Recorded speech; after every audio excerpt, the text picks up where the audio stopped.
lesson for my teacher.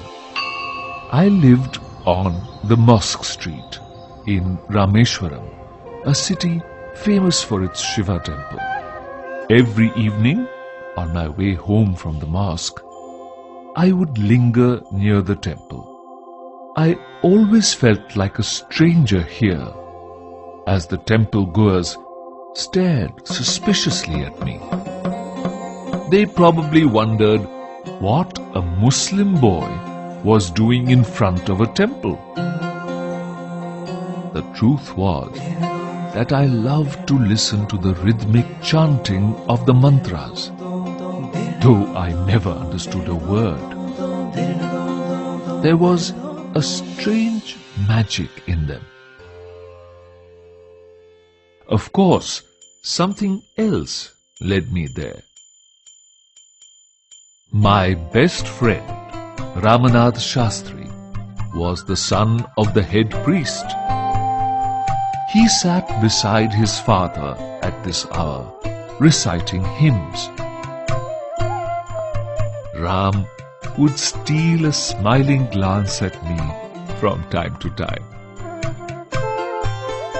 At school, Ram and I always sat together on the first bench of our classroom.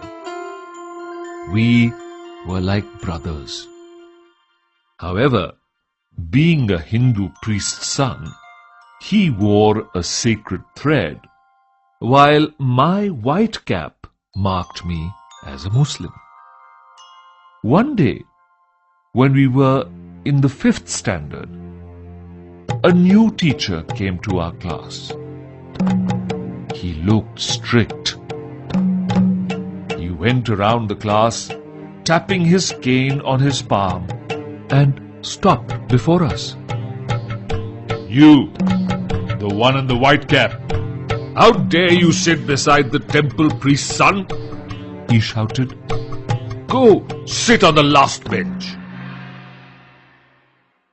I felt hurt. With tears in my eyes, I picked up my books and shifted to the last row. Ram and I wept together silently after school. We thought we would not be allowed to be friends anymore.